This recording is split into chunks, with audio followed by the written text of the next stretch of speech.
You've got that pep in your step, everybody. It's payday, the sun is shining, the keys are in the lock, ready to unleash the weekend. It's just a moment away. But what better way to kickstart the weekend proper than by buying yourself and your loved ones some tickets to Football Ramble Time Tunnel this May. Join us in Birmingham, Manchester, Glasgow, London and or Newcastle if you want to come to more than one show. Across the beginning of May for a live show unlike any other. We'll be talking about all the maddest and baddest moments from the last 18 years of football history. That's across the entire history of the Football Ramble, of course. All the big dogs are going to be there. We've got audience interaction, games, sketches, prizes and plenty of startling videos from the mind and hard drive of Pete Donaldson. Yes. There are a handful of tickets left for some of the venues, so don't miss out. Head over to footballramblelive.com to get your tickets now. It's going to be brilliant. There's a hint, and I say the tiniest little hint of spring in the air. Some people may say that's nonsense. I'm a bit more hopeful the sun is out, but my goodness, come May, gentlemen, this chill will be completely gone, and the warmth of the sun and the Football Ramble will be there. I've got to be honest, Marcus, for a moment there I thought we'd started with a new section where you read like a rousing poem. I thought there was going to be sort of this orchestral swell come up underneath that. There's certainly a swell, Jim. And if you've got that, then come to the Football Ramble Live. I was just looking through all those venues and thinking, it'd be lovely to have one last look at those before I become persona non grata and go and live in Monaco. Oh, Monaco, is it? What you got planned? It's not what I've got planned, is it? Yeah, be careful with Monaco. It didn't work out too well for Jordan Henderson, did it? That sort of chat. Yeah, but he never made it to the promised land, though. Well, indeed. And he's just got to presumably sell some shares and then you're away. Yeah, I never wanted to go there. Yes, but you did want to play around the old casino table, didn't you? Yeah, I couldn't exactly. think which game Bond was playing in Casino Royale, but Fruity, wasn't it? it was a fruity. It was a fruit machine, and he needed the American chap to help him. But he got those 3 grapefruits in the end. Right. Is how we remember it. Gentlemen, let's start with the game that happened last night. A little Thursday treat, if one could call it, in the Premier League. West Ham. Could one call it that? Well, Andy, you were there. I was. West Ham 2, Leicester City 0. I suppose it was a little treat for West Ham, really. It felt like it was... They haven't had back-to-back wins for a while. Obviously, beating Arsenal at the Emirates, huge result, big performance. And then to ensure that they would get back-to-back wins, someone said, you've got a Leicester home fixture ready and waiting. Do you fancy that? And Potter thought, you're damn right I do. 6 points and 2 clean sheets. Yes, please. And I guess this kind of underlines the huge difference that there is sometimes between watching football on television and in the stadium. People very unenthused and uninspired. Less of a queue at home when you want to get a cup of tea. Yeah, that was clear on the TV as well, to be honest. It sounded flat. Yeah, and I think that can often be the case at West Ham. But I blame Leicester for that, to be honest, but we'll come on to that. I blame the stadium, Jim. And I think all of those points are understandable. I mean, it's funny because a lot of people around me were of the sense that it's Leicester. Come on, why aren't we just going for these and tearing them apart? But I think that's the thing, isn't it? The Arsenal result, on one hand, is a blessing, and on the other hand, it's a curse, because all of a sudden there's expectation that things are happening under Potter, we're moving in the right direction. But of course, you couldn't have 2 more different opponents than Arsenal or Leicester. I mean, I think for those people who sat there and went, this is boring, why aren't we getting after them? I completely understand that. And who am I to tell them that after they paid their hard-earned money to see some entertainment and to see their team stuck in, they shouldn't feel that way? On the other hand, if you're West Ham and you've just gone through that game at Arsenal, which required an extraordinary amount of tactical discipline and effort, unchanged team, of course, even though they did have the day extra, unchanged first 11, if you can just get through that game like at a fairly sedate pace, with Leicester never likely to score, 2-0 up at half-time, and they're going to give you goals at some point, which they did. I mean, why wouldn't you play it like that? Why wouldn't you conserve the energy? It's a really different type of game as well, isn't it? Because West Ham didn't have to work for the ball to the point where I'm really... Again, we'll come on to Leicester, but really shocked by their lack of fight and their lack of intensity. But it's as you say, it's a really, really different type of approach, isn't it? You know, you're essentially just kind of doing whatever you like. West Ham could approach it however they wanted with that, with the ball. Just, and I think the sort of slow and steady approach to it made sense because it was methodical. You're taking no chances of letting Jamie Vardy get away on the break. I think they figured out very, very quickly they're not really going to press us with any intensity. There's not much danger of us losing this. So let's not play in a way that invites a moment like that and just get it done in a simple way. And they did that with minimum fuss. And I think you have to be realistic about what West Ham are and where they are. The fact is, the point at which Potter's pick them up, it's all going to be very, very incremental improvement, little bit at a time. And I think you look at, A, what happened in the first half of the season, B, what's happened over the last couple of seasons and some huge underachievement in the Premier League. And then the fact that he inherits a squad that's morale is on the floor and they've got a ton of injuries as well. And I think you can see just little crumbs in that. I think the way, and obviously, as you say, Leicester allow them to a certain extent, you can see they're trying to move towards this more possession-heavy way of playing. And actually, James Ward-Prowse coming back is a massive help in terms of that. You either need him or a player like him in the middle of that. And I thought particularly in the first half, he was really useful in facilitating that. Yeah, I couldn't disagree with any of the points that were made. There was one disagreement, though, between Jared Bowen and the powers that be, because it went down as a Vestergaard own goal. Yeah. And Jared Bowen didn't get credited this. And when he was asked about this, he said, "What defender wants an own goal? I shot a goal and it took a deflection and it went in. If they want to give it back, I'm more than happy." I agree with him. I think that's harsh. It doesn't happen without a shot, does it? Well, I'm not sure it was going in. Hence, he was. Yeah, I think that's the crux, really, isn't it? The way the game went yesterday, it wouldn't have been a terrible tactic to just aim at Vestergaard and deflect things in off him. Because they packed the box pretty densely. But I guess packing the box with not very good players still brings its own problems. They should empty the box next time. I don't know, mate. I don't know what they should do, and Ruud van Nistelrooy clearly doesn't either. He doesn't. It was really funny how he came out and said afterwards, well, we're just not taking any risks. We're just getting everyone behind the ball. And it's like, I don't think they're doing that independently. Yeah. I think you might have something to do with that. Well, Darren Fletcher and Robbie Savage in the commentary kept saying, or Savage in particular kept saying, I don't understand why they don't match West Ham up and go two up top and go for a bit more. I just don't think they're capable of it. Well, yeah, I think there's that. And that's why for Leicester, they're just drifting towards relegation. Because, and I say drifting rather than plummeting because they're 5 points from safety. And they look like they've just accepted it, don't they? Well, indeed. And this is what I can't say. They're 5 points from safety, and there's still 11 games to go. If you didn't, in previous seasons, you'd be like, well, obviously that's a bit of a gap, but there's still a lot to play for. But right now, this is all music to Wolverhampton Wanderers, is because that obviously they got a win. What was it, a couple of games ago? That Bournemouth, win, that win just seems to have completely killed off the conversation. We expected it again in terms of squads. Wolves have got the best squad of those three teams that we're talking about. Southampton are quite clearly not going to get out of it. But with Leicester City, there's no fight. They're not doing any of the basics. Van Nistelrooy said, we saw a totally different second half. Well, it wasn't totally different. Did we? We saw 10 minutes where they looked as if it was a little better. Had a bit of a bump, but they were still creating nothing. Yeah, but that's the thing though, Andy.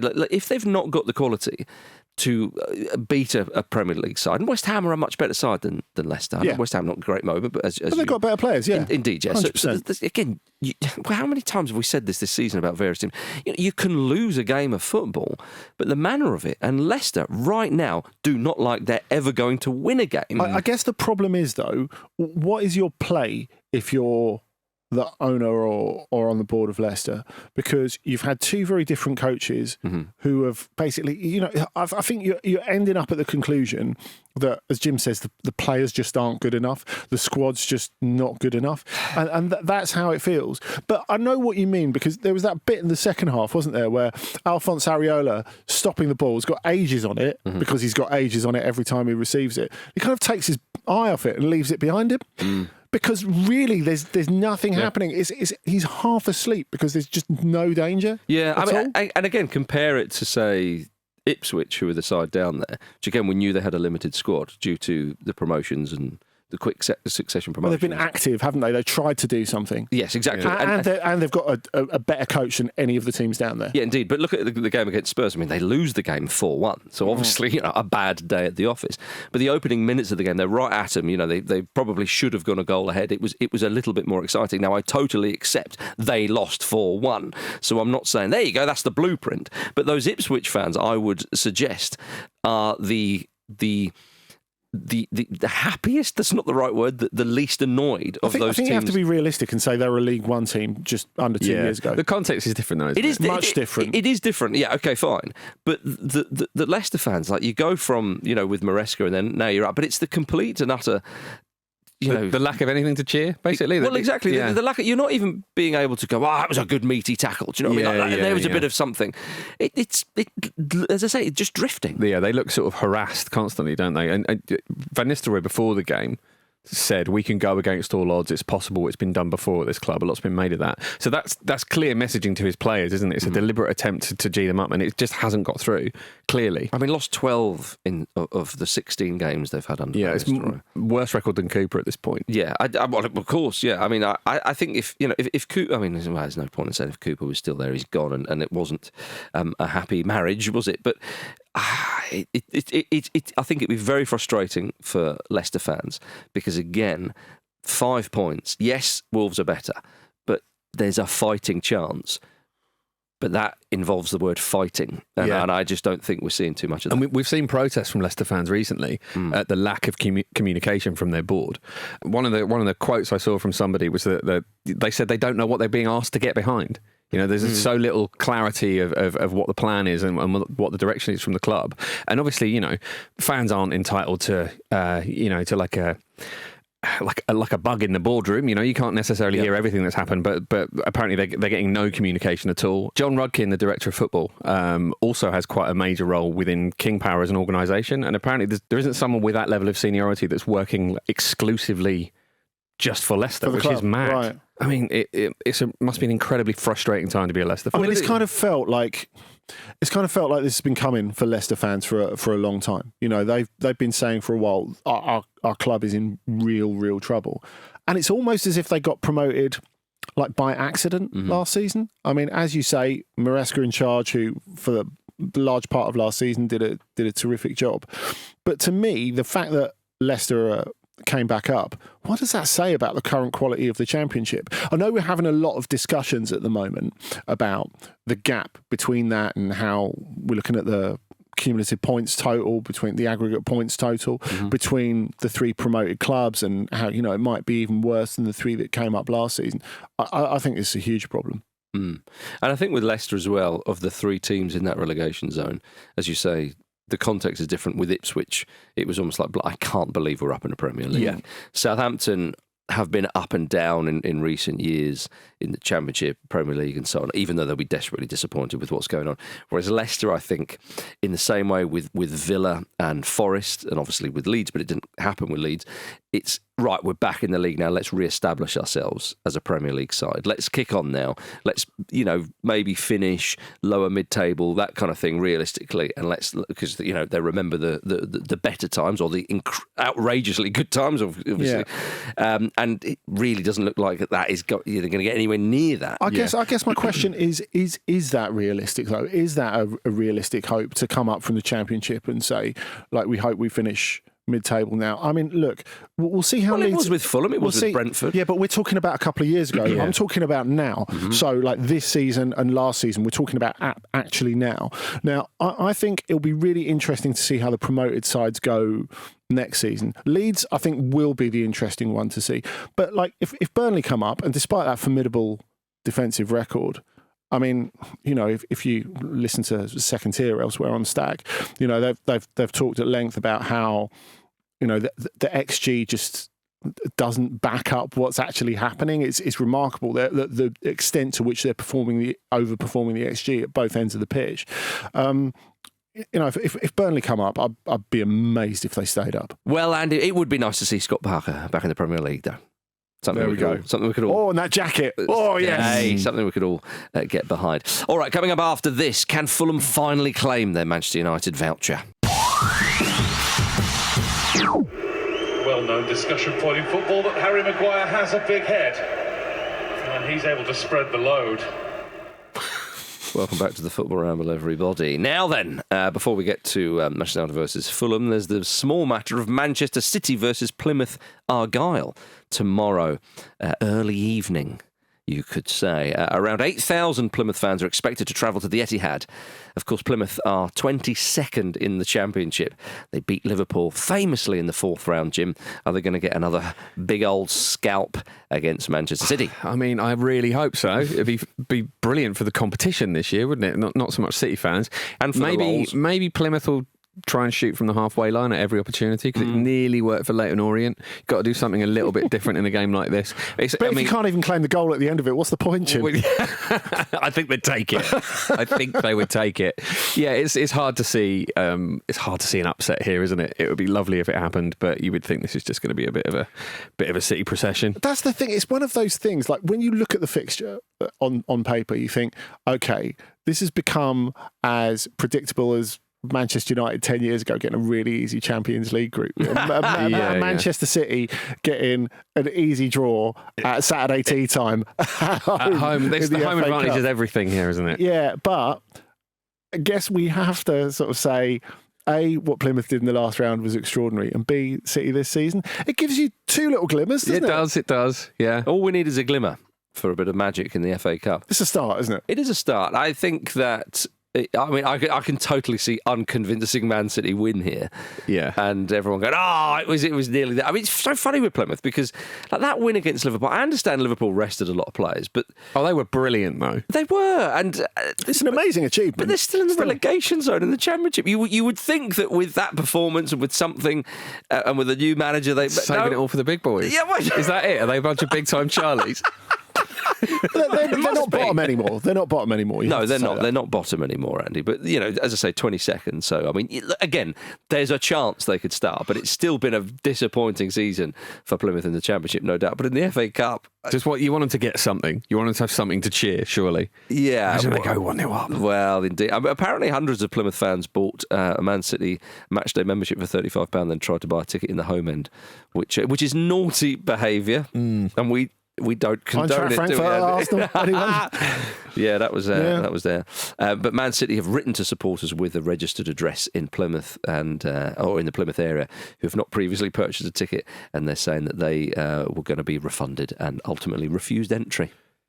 So, but look, they're going to take 8,000 fans either way. And so they should muster up a bit of noise because I can't imagine the home fans will be hugely enthused by this tie. Although this is the only trophy, though, that Man City can really win this season. Yeah. They're not going to win the league. I think that's obvious. No, I think that's clear, isn't it? Is it even mathematically possible? Yeah, I mean, they are going to go hell for leather in this, aren't they? That's the sad thing. Man City? Yeah. I mean, in the competition in general, can they go hell for leather? Well, I don't think they can. That is the question, isn't it? Yeah. I mean, did they go hell for leather against Leyton Orient? Hell for velvet? Yeah. Purgatory for silk. Yeah. I don't know. Whatever they've got available, they have to focus everything they can into the FA Cup now, surely. And that, you would think beyond Plymouth, that will be that might be a problem for some teams. Although, the issue has been this massive kind of predictable and yet unpredictable inconsistency from them. Like, it's not a surprise when they lose. Once it's happened, but once it all falls apart on the pitch, it's like, it's happening again. Yes, indeed. Well, I mean, the great thing is that Plymouth, what they did with Liverpool, the old classic, be disciplined, all that sort of stuff. That's obviously what they're going to do. Yeah. But look, Man City are heavy favourites for this, for crying out ruddy loud. Now, they're signing Claudio Echeverri may feature this week, and they signed him from River Plate in January last year. But he remained on loan there until last month. Scored 6 goals for Argentina, under-20s, as they finished runners-up in the under-20 South American Championship a few weeks ago. Hence, he's only just kind of turning up now. I'll be honest, I haven't seen this man play. Andy, are you familiar at all with young Claudio? Nope, not my ballpark. Okay. But all it's going to do, you haven't spoken to your mate Tim Vicker. All it's going to do, I think, is make City fans feel really sad that Julian Alvarez isn't there anymore. Do you know what? Who is playing extraordinarily well for Atletico at the moment, as David Cartledge was saying on the continent yesterday. Yeah, well, it's funny actually you say that, because I'm aware that David is a big fan of his, but that performance he put in the first leg of the Copa del Rey semi-final, where it ended 4-4, incredible game. He was magnificent, and they really do miss him. And it's funny because we thought, Andy, that they sold him maybe.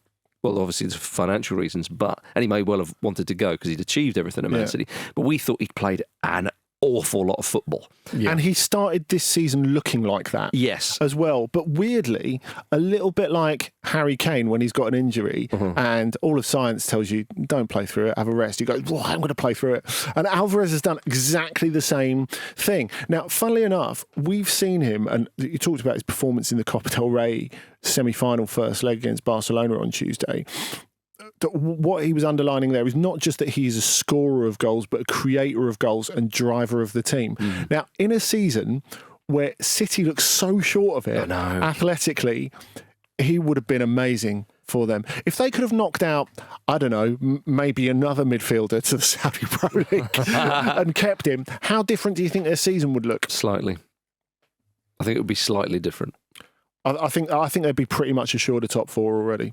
Really? You think it made that much of a difference? I mean, they're not far off that now, to be honest. But well, no, they're in contention. But I'm saying I think they would be comfortably in the top four. Maybe not on course to win the title. I think that's stretching it. But I think they'd, only have the FA Cup to play for rather than the FA Cup and making the Champions League to play for. Well, I think Marmoush has come in to fill that gap, though, hasn't he? I mean, he's not just a wide player, Marmoush. He plays centrally as well, and he's essentially that, isn't he? Yeah. Well, speaking of La Liga things, Andy, have you seen that the league, or La Liga as we affectionately call it, has filed a legal complaint to the EU Commission, alleging that Manchester City have breached EU competition law, as revealed by League President Javier Tebas. Tebas said the complaint was filed in 2023 and is linked to the foreign subsidies regulation. They've filed a complaint on the grounds that Manchester City have received foreign subsidies from the UAE, allowing the club to enhance its competitive position and cause significant distortions across various national and EU markets. Now, he did say, I know they're an English side and they're not in the EU, but they're competing in European competition. This is the logical conclusion of him going after PSG for buying Neymar. Yeah. This is the thing, but it's just obviously the latest in a long string of bad faith arguments undertaken by leading people in the European game. I mean, you had John Textor actually do a similar thing this week. He wants the Lyon versus PSG, Lyon 2 PSG 3 result from last weekend overturned because Kvisha Kvaratskhelia played, and he believes that PSG, he says, have done the same thing that Tebas is saying in buying Kvaratskhelia with money that they shouldn't be allowed to use. Now, of course, he is governing a club in France, Lyon, that have got a transfer ban, but signed a player for free from elsewhere in the Eagle Football network in Thiago Almada. And so every time, that, hasn't he? Well, he shouldn't be, because every time Lyon play, the opposition are putting in an official protest, which is obviously immediately rejected. Other highlights of John Textor's week: turning up at said PSG game wearing the cowboy hat. Yeah. Is there a duel incoming? That's what this feels like. Oh no! There's something even better happening in the Eagle Football Group. A bucking bronco. You know who he's employing? He's employing Ed Woodward. I thought you were going to say Juan Bernabé then.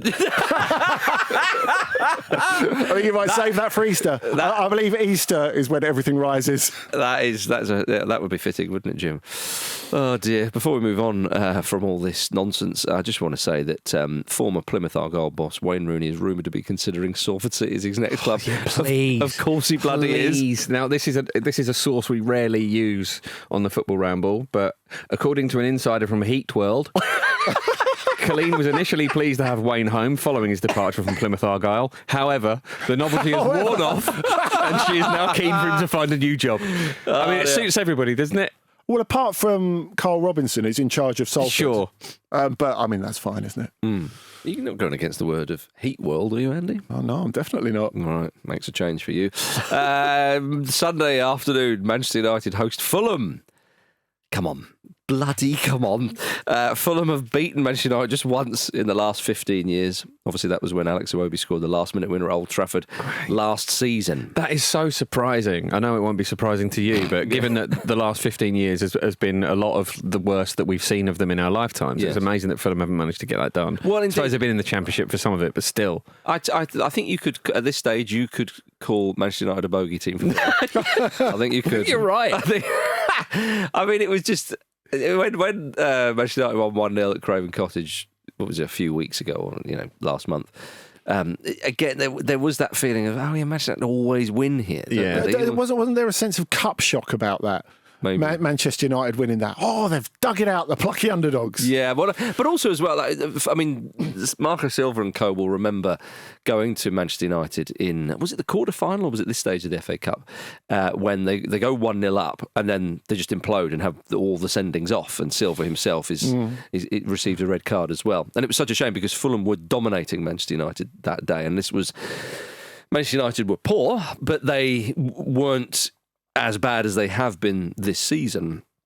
And, again, we know that Marcus Silva loves going against the big teams, but I think he's forgotten that Man United are still kind of a big team, so maybe he's got to focus on this. But Silva is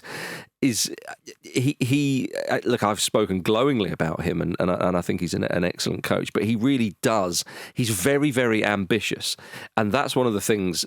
He's the reason why Fulham now there's tentative chat of maybe European places and all that kind of thing. He's the one that put all that yo-yo club business to bed. Won the Championship in high scoring fashion, gets them up in the league, cements that, starts bringing in some big name players, quite frankly, some that were a little bit older, and he's, as Andy quite rightly said, he repurposes them. So the man's ambition is huge. And looking at the FA Cup this season, Liverpool have gone. Man City are not the team they were. Arsenal have gone. It is an open competition more than it has been. And Fulham will be a handful of teams.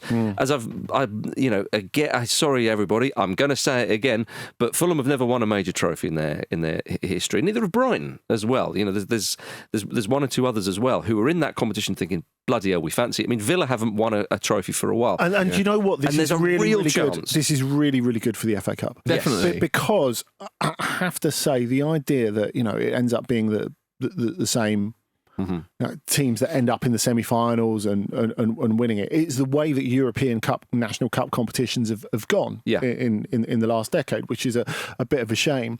But I think if you're not a supporter of, say, a Fulham or a Newcastle United, we spend so much time talking about European football and getting there and Champions League and the amount of money it will make for the club and all the rest of it. You can forget, for the people who've been following Fulham for decades or the people who've been following Newcastle for decades, to actually get a trophy would be, it would be incredible. It would feel like the culmination, as every trophy does when your team wins one, it will feel like the culmination of your entire support. And that's a thing that a lot of fans have not been able to experience, and that there's a chance for so many here. And having the two unreliable Manchester clubs as the only ones of the usual suspects in there is really exciting. Totally. No, you're absolutely spot on, Jim. And I think that, a recent example of a team winning a big trophy was West Ham, of course, winning the European Conference League. You saw what that meant to them. That we talked about for years to come. Yeah. I mean, they'd hope, maybe not decades, because they'd hope to win other trophies in that time. But, I walked past Stratford Town Hall yesterday. I thought a Decky Rice there on the balcony. Yeah, they are, you see. So you're absolutely right. And I mean, look, you look around the fixtures, Bournemouth versus Wolves, a Premier League side will be eliminated from that game. Newcastle versus Brighton, two decent sides. Yeah. A Premier League, Manchester Both sides with a real chance at it. Exactly, yeah. So it really is quite open. Get it done, Fulham. Plymouth, Fulham, get it done. Yeah, well, as well as I do, Man United, a squeak through. Yes, I do. Crappy fashion. I guess that's the question. We can talk about the emotional value to Fulham of the FA Cup, for example. What would it do for Ruben Amorim? Well, this is it, isn't it? Yeah, because this is a massive. I don't think it would do anything. Did it do anything for Erik ten Hag? Did it do anything for Louis van Gaal? I don't think it did nothing. Obviously, ultimately, It gave Ten Hag extra months. But it did give him extra months, and it's something to hang your hat on. But Ratcliffe, in the report, said that he still wanted him gone. Sure. And he was just, but he gave him extra months. But I mean, it didn't really. But for Amorim, it's a chance to prove something, isn't it? To his players, to the media, to everyone who supports Man United, that he can, thrive in difficult circumstances. They have to have something to aim at, and this is the only realistic thing. Yeah, I think that's it. Because Europa League think, as well. Yeah, I think. Yeah, I don't know. The question is that realistic at the moment? I think you have to really be. I'd say Europa League honest is more about, realistic than the FA Cup. Do you think? Yeah, because I think Villa would beat Man United, Brighton, Newcastle, whoever gets through that tie. I think Bournemouth would. And I sincerely hope. I mean, I would actually think this Fulham will be looking at this thing for crying out loud. This is not the tie it was even last year. Because obviously Man United are the holders. Man United do struggle with English teams. As I say, I'm fully expecting a squirmy Man United winning because that is the way of a scrappy own goal or some real sickener is what it feels like could well happen. An offside Maguire header in the last minute, perhaps. I don't know.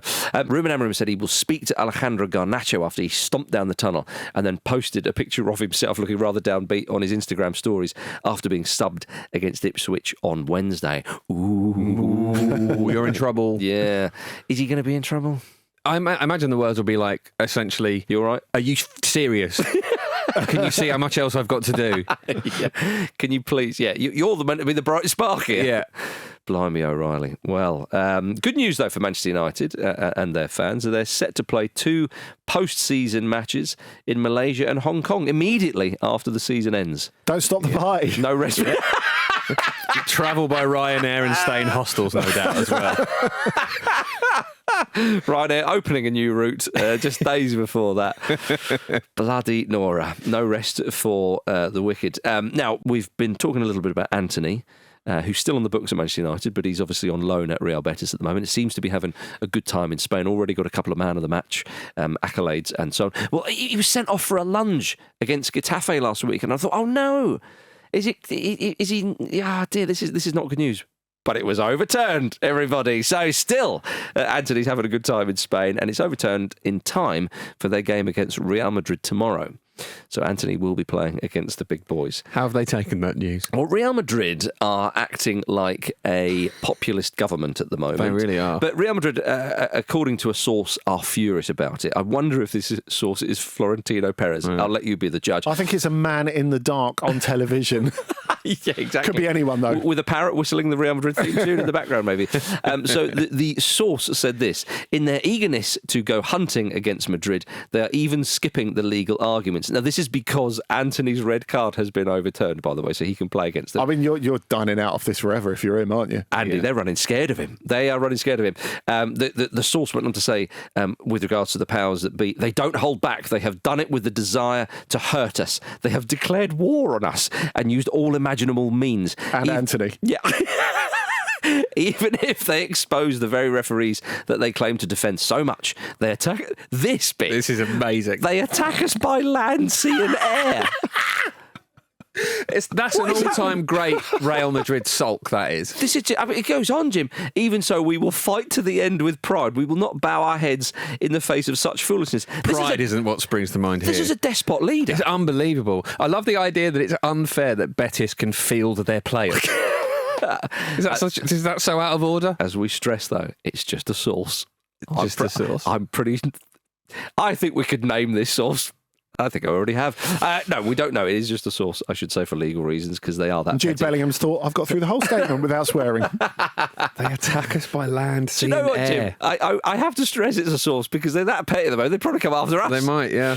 Oh, dear. Well, they did beat Real Sociedad in the first leg of their Copa del Rey semi-final this week, which was better for Real Madrid, I think it's fair to say. Although Antonio Rudiger, a man who likes to be petty, went into Real Sociedad's changing room and screamed, "Long live Athletic Bilbao!" Of course, Real Sociedad's close rivals after the game. What are they doing? I don't know. I don't bloody know. But please don't let them win the Champions League. Whoever can face that team, don't let them win that competition for at least another year. Coming up after this, Unai Emery doesn't think Aston Villa can win the cup, and a German referee suffers a truly awful fate. Tonight, Aston Villa versus Cardiff City. Unai Emery has said Aston Villa are not a contender to win the FA Cup this season. He said, "We are not contenders. Why? Because there are other teams with more options than us to win this competition." Andy, that's mind games. Has anyone ever sounded more Spanish-speaking English without saying difficult moment in a sentence? I'm not sure. Probably not. I'm not sure. It does strike me as a strange thing to say because he's not a really mind-gamey type man, is he? Maybe he's giving it a go. Yeah. Like when Rafa Benitez had his big folder full of facts and it didn't work and he just sort of never tried it again. Maybe this is what Benitez should have done. Try it against inferior opposition, see how it goes, and then maybe use it in a Premier League context. It's not a bad idea, actually. Really, get up Cardiff. Is he worried about the return of Anwar El Ghazi? Probs. Is that what it is? Probs, yeah. He's thinking, I need to do something. You're going to win easily. That's what they're saying. Clearly they are contenders. I understand that he may not think they're favourites or among the favourites, although I personally would have them down as that. I'm quite sure that he hasn't gone in to the changing room or the training ground and said to them, lads, we're not contenders. Say if you win, great, but don't worry about it too much. Exactly. Yeah. He does sound as if he's ready for his sort of spring break, doesn't he? Well, they are. They're off to Dubai, aren't they? They love Dubai, the footballers. They do. Big time. Yeah. This feels like an opportunity for Marcus Rashford to get his first goal, right? He didn't start against Palace the other night. Him and Asensio came on. They were both very good against Chelsea the weekend before. So it's going to be a big moment, isn't it, when Rashi gets that goal? Yeah, we're all talking a lot about Rashford at Villa, understandably so. But I'm surprised that he said that there are teams with more options than us to win the competition because they've refreshed their squad in such a notable way. Yeah, perhaps. Maybe he's talking about European football returning. And they do have other injuries, of course. And maybe that's the sense, actually, that they're genuinely having a go for the Champions League. Well, that would be the one to win, Andy, wouldn't it? Yeah. Although don't ever disrespect the FA Cup, you scummers. I think they would take it. Yeah, I think they would. Cardiff, though, 19th in the Championship, 6 points above Plymouth and the relegation places. They beat Stoke on penalties in the last round, of course. I think Aston Villa would have taken a home tie against Cardiff City. We know Cardiff, are no mugs, but they're not a particularly good side at the moment, as the league table suggests. So, again, with Villa having the Champions League returning and also the fight on to finish in the top 4 or 5 this season, I think this is probably a tie they would want. So you would imagine he'll ring the changes if he can, because they've got a fair few injuries. You They would think so. Played a lot of games recently as well, haven't they? Yeah, I think that's it. I think if you deconstruct what Emery's said, then winning the FA Cup is not unrealistic at all. But I think it's quite an interesting window into how weary they feel, like not just physically but mentally at the moment. And if Cardiff have got a chance, that's it, really, isn't it? Now, obviously for them, I think it's quite a nice break from trying to stay up in the Championship, where it's, they've got a little bit of breathing space, but it's, globally pretty close down there at the bottom, and they have had a difficult season, been through a coach, etc., etc., etc. So, despite the fact there's an obvious class gap between them, if Cardiff went there and got a result, it wouldn't absolutely stagger me. No. And I suppose, again, with Villa in the Champions League, they're up against Club Brugge. That's a winnable tie. They have revenge on their minds as well, because that mad game. Totally, yeah. And I understand that Club Brugge beat Atalanta. They're there at this stage in the competition. On merit. Yeah, still. Exactly. But that's always true, isn't it? It's the draw you would want. It goes without saying, absolutely. So it's a very winnable time, and you get past that. Then what would it be, Liverpool or PSG in the quarter-final? And I guess that's the thing. We're talking about weariness. There's definitely that reaction from some Villa fans that I know, like, oh God, we've had a brilliant season in the Champions League and we're going to get Liverpool in the quarter-final. Yeah. This sucks. All 3 English teams are on that side of the draw, aren't they? Which is just horrible for all of them. Yes, I know what you mean. Not for Liverpool, though. Nothing's horrible for Liverpool, is it, at the moment? Yeah, indeed. So I don't know. It's Villa will be favourites against Cardiff City tonight, but Cardiff would love to give them what for, and of course Villa, surely wherever they can will make some changes because of those games coming, and so on and so forth. Cardiff, they were beaten by Luke Moore's Portsmouth, as they're not officially known, not that long ago, but they did win against Hull in a truly awful game on Tuesday night, we should say. So yeah, but with it being Villa's 5th game in 13 days, yeah, that news will have reached Cardiff City. Sure. So up and at 'em before Villa are off to Dubai during the international break. A well-earned break it'll be, of course. Now, gentlemen, I want to go to a Sunday League game in Germany, which was called off last week, as the referee was bitten on the balls by a child before the game. Stunning stuff. The ref was checking players' registration. I do stress it's a Sunday League game, okay? Yeah. This is not a Bundesliga it's game. It's not even a Bundesliga 2 game. Andy Brassel has never seen either of these sides play. That's how low it is. The ref was checking players' registration forms ahead of FC Taxi Dugsburg 2 versus SV Rot-Weiss Mulheim. Amazing stuff. Yep, he wrote in his report that the child came closer and closer to me and suddenly and completely unexpectedly bit me on the left testicle. Oh, my God. So apparently it's... Apparently a child of one of the players. So you're both dads, right? In this scenario, Yeah. what happens next? Run. No, but how do you deal with your kid biting a referee on the testy? Yeah. What do you do? Is there a naughty step big enough? Jim, I pick up my child and run. That's all I do. Well, I guess there is. It's not quite the same, but there is, like, I guess, biting context in German football, because when Dortmund, God, Andy, come on. when Dortmund used to play next to the stadium where they currently play in Rotterdam. Only you can find some kind of... Well, actually, lads, I think you'll find... This is a cultural difference. Yeah, the context is important. I think it is. Because if you go back like 60, 65 years, Yeah. a derby, When everyone was biting as everyone. we know, a very keenly contested derby between Dortmund and Schalke was abandoned when one of the Schalke players was bitten by an Alsatian during the game. That's a dog. Yeah. I'm Kid's not referencing that. I'm saying The Alsatian did it. the kid has excellent football history knowledge. That's what I'm saying. So in the article I read about this, which is obviously translated from German, Doing the accent. no. The referee felt unable to referee the game after the incident. It is unclear how he is doing and whether he received medical treatment. He could not be reached by phone on Tuesday. So, I mean, he might have died from his injuries, the way that sounds. It is absolutely horrifying. Astonishing. What's that? What's he doing? Jim, press the button. Dean Smith also said you're an encyclopedia of football. A what? An encyclopedia of football. I don't know what that means.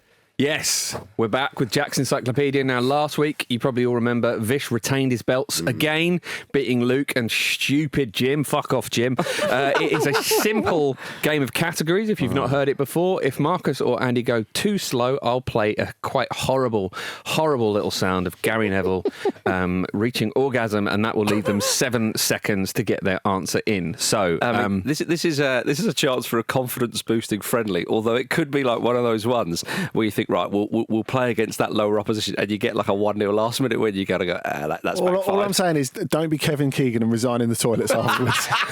Is this going to be the first 0-0 on Jackson? Marcus, as you beat yourself up a lot over your recent performances on Jack's Encyclopedia, so I'm going to let you go first on this one. Thanks, pal. It's a doozy of a question to start with, I've got to be honest. So, every father and son with over 150 combined Premier League appearances, and you must state the full name of both father and son. Marcus, you're going to go first. Bloody hell. Premier League appearances. There are 15. It's difficult. It's difficult. So both of them have to have appeared in the Premier League. Both of them have to have appeared in the Premier League, and between them, they need 150 Premier League appearances. You need the full names of both. Full names of both? Full names of both. I can't just say the Haalands. You can't. All right. Alfinger and Erling Haaland. Correct. Peter and Kasper Schmeichel. Correct. Absolute throbbing tool. Marcus, if I could give bonus Steve and points, Alex I Bruce. would. Steve and Alex Bruce are in there. Congratulations, 198 appearances.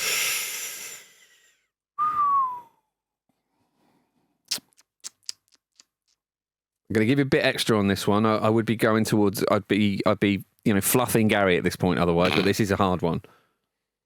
Oh, come on. I'm going to need to push you on this one, Andy. No, I don't know.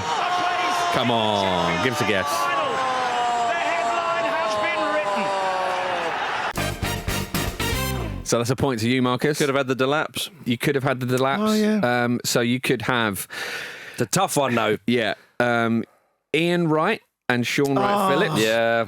Rory and Liam Delap, as you say. Paul and Tom Ince. Alan and Jack Cork, which is an amazing one. Oh, I would way. have never have got that. Kevin and Tyrese Campbell. Tyrese Campbell making 4 appearances there. Yeah. Rob and Elliot Lee. Again, Elliot Lee making 2. There's quite a few of those. Right. Ian Wright and Bradley Wright-Phillips, of course. Mm-hmm. So Steve and Dan Potts. So if one of the Wrights has been called, you just get the other one. That would have unlocked it. Yeah, that would have been smart. Lee and Bobby Clark. Gustavo and Diego Poirier, Dean Gordon and Nathan Wood, and David and George Hurst. That's devious from our I mean, there was a question handful setters of ones. Yeah. There was a handful. There's some gettable ones in there. But just a handful, for Yeah. sure. Yeah, very, very difficult one in there. Okay, so, Andy, you're up first. Vish would have probably got about 9 of them. Yeah, easily. Vish would have got ones that they'd forgotten somehow. So, Liverpool's top 21 Premier League goal scorers of all time. Andy, you are first. Robbie Fowler. Robbie Fowler is obviously in there. Mo Salah. Yep. Sadio Mane. Sadio Mane. Yes, he is. Michael Owen. Yep. Little weirdo. Always worth saying. Roberto Firmino. Roberto Firmino is in there. Steven Gerrard. Steven Gerrard is also there.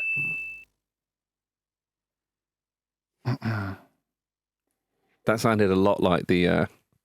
Hey, you're confusing people. He hasn't got one no, wrong. he hasn't got one wrong, but he's going to have to hurry. Torres to give Chelsea a place in the Champions League. Luis Garcia. Luis Garcia. No Luis Garcia. So, Marcus, it's back over to you for the game. Surely Fernando Torres. Marcus Speller There wins. you go. I haven't heard that for a while. Yeah. And I understand it's a friendly victory, but it's still welcome. You could have had Daniel Sturridge, Danny Murphy, Diogo Jota, Dirk Kuyt, Emil Heskey, Ian Rush, Jamie Redknapp, Jordan Henderson, Luis Diaz, Luis Suarez, Patrick Berger, Philippe Coutinho, Stan Collymore, or Steve McManaman. I actually had McManaman written down, oddly enough, among one or two others. But I think you're unlucky with Luis Garcia, considering there's one or two that I would... 32nd in the list. Yeah, well, because if you'd have said like Murphy or Redknapp, for example, I'd have thought Murphy, mate. Do you know what I mean? So, Yeah, surprising. There's some Tricky big one. names in there, but it's harder when you're doing Jack's Encyclopedia, I assure you. There's a lot of Liverpool fans saying, no, it isn't.